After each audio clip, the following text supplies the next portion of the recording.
राजनीति और समाज नीति से पनवेल और आसपास के इलाकों का उद्धार करने वाले पूर्व सांसद रामशेठ ठाकुर के अमृत महोत्सव जन्मदिन के उपलक्ष्य पर न्यू पनवेल स्थित सीकेटी कॉलेज में भव्य कीर्तन महोत्सव का आयोजन किया गया है।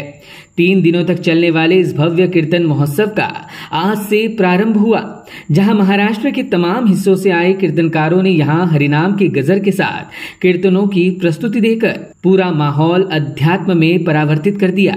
इस महोत्सव का आस्वाद लेने खुद यहां पूर्व सांसद रामशेठ ठाकुर मौजूद रहे, जिन्होंने न केवल राजनीतिक बल्कि समूचे पनवेल में बतौर शिक्षाविद अपनी पहचान बनाई।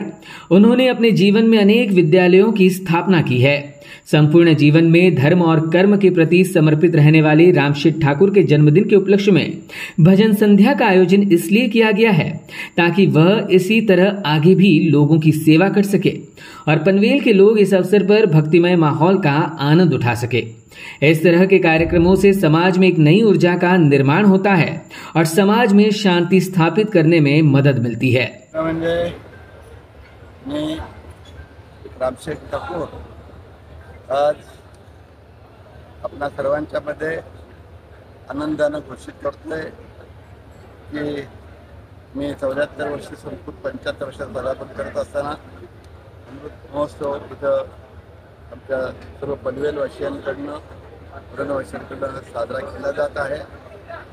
3 दिवस असं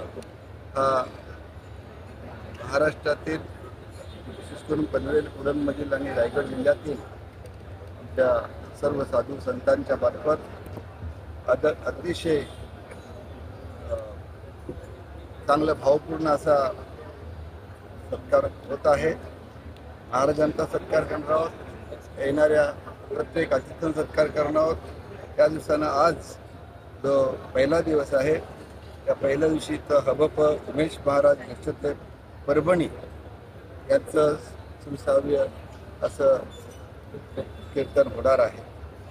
आज कीर्तन, भजन, हरिपाठ हे सगळे कार्यक्रम होणार आहेत, पण एका दिवसाला एक मोठे बाकी तर महाराजांचे आहेतच, कीर्तनकार आहेतच, पण त्याच्या दृष्टीनं आज विशेष करून उमेश महाराज परभणी यांचं कीर्तन होणार आहे।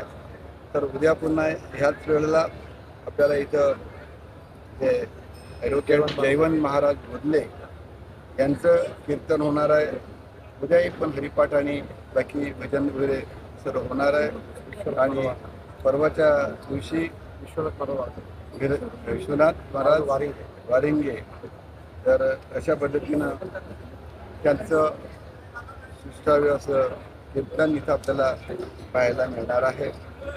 रोज सामुदायिक हरिपाठ, त्याचबरोबर नाथ ब्रह्मसाधनाचं भजन आणि इतर विशेष असं सर्व आध्यात्मिक, पौराणिक आणि वारकरी संप्रदायाचा कार्यक्रम 3 दिवस ठेवण्यात आलेले आहे।